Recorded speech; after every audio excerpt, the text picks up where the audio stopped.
আমরা দেখেছি যে বিগত 5ই আগস্টের পর থেকে বাংলাদেশের সংখ্যালঘু সম্প্রদায়ের উপর যেভাবে অন্যায় অত্যাচার নির্যাতন নিপীড়ন নেমে এসেছে, এটার পর আমরা আর ঘরে বসে থাকতে পারিনি। আমরা বিগত 9ই আগস্ট থেকে আমরা আন্দোলন শুরু করি। পর্যায়ক্রমে শাহবাগে আমরা 3 থেকে 4 দিন আমরা আন্দোলন করার পরে অন্তর্বর্তী সরকারকালীন সরকারের মাননীয় প্রধান উপদেষ্টা ডক্টর মোহাম্মদ ইউনূস আমাদের ডেকেছিল, কিন্তু উনি আমাদেরকে ডাকার পরে আমাদের কথাগুলো শুনলেন।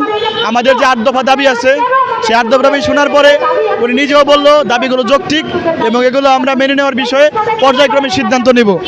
কিন্তু ওনাকে সম্মান করে আমরা 1 মাস আমাদের কর্মসূচি বন্ধ রাখলাম।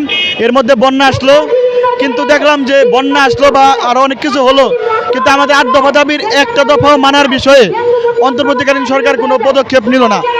এরপরে আমরা বন্যার পরে আমরা আবার আমাদের ধারাবাহিকভাবে আমাদের যে আন্দোলন সেটা শুরু করেছি।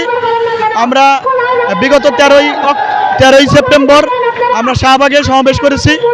20ই সেপ্টেম্বর আমরা মশাল মিছিল করেছি শহীদ মিনার থেকে রাজু ভাস্কর্য হয়ে রমনাকালী মন্দির, এবং আজকে আমরা লাল পতাকা মিছিল নিয়ে আমরা প্রেস ক্লাবে এসেছি।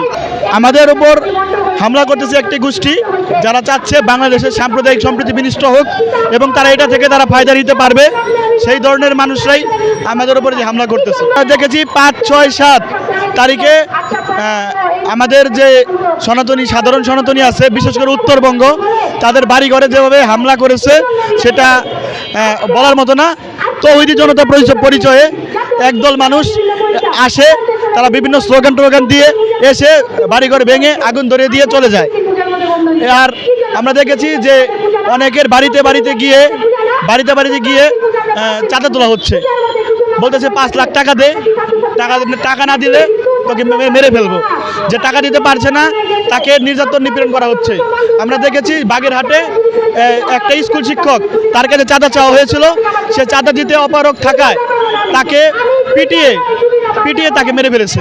সে 8 দফা দাবিগুলো হলো: 1 নম্বর দাবি, সংখ্যালঘু নির্যাতনের বিচারের জন্য দ্রুত বিচার ট্রাইব্যুনাল গঠন করে দোষীদের দ্রুততম সময়ে উপযুক্ত শাস্তি প্রদান, ক্ষতিগ্রস্তদের যথোপযুক্ত ক্ষতিপূরণ প্রদান ও পুনর্বাসনের ব্যবস্থা করতে হবে। 2, অনতিবিলম্বে সংখ্যালঘু সুরক্ষা আইন প্রণয়ন করতে হবে। 3, সংখ্যালঘু বিষয়ক মন্ত্রণালয় গঠন করতে হবে। 4, হিন্দু ধর্মীয় কল্যাণ ট্রাস্টকে হিন্দু ফাউন্ডেশনে উন্নীত করতে হবে। পাশাপাশি বৌদ্ধ ও খ্রিস্টান ধর্মীয় কল্যাণ ট্রাস্টকেও ফাউন্ডেশনে উন্নীত করতে হবে। 5, দেবোত্তর সম্পত্তি পুনরুদ্ধার ও সংরক্ষণ আইন প্রণয়ন এবং অর্পিত সম্পত্তি প্রত্যর্পণ আইন যথাযথ বাস্তবায়ন করতে হবে। 6, সরকারি বেসরকারি বিশ্ববিদ্যালয় ও বিশ্ববিদ্যালয় কলেজের সংখ্যালঘু শিক্ষার্থীদের জন্য উপাসনালয় নির্মাণ এবং প্রতিটি হোস্টেলে প্রার্থনা কক্ষ বরাদ্দ করতে হবে। 7, সংস্কৃত ও পালি শিক্ষা বোর্ড আধুনিকায়ন করতে হবে। 8, শারদীয় দুর্গাপূজায় 5 দিন ছুটি দিতে হবে। পাশাপাশি প্রতিটি সংখ্যালঘু সম্প্রদায়ের প্রধান ধর্মীয় উৎসবে প্রয়োজনীয় ছুটি প্রদান করতে হবে। তারা একটা ডকুমেন্টস করতে পারে নাই, তারা অনেকে ভয়ে তারা বলতেও পারে নাই, তারা ভয়ে।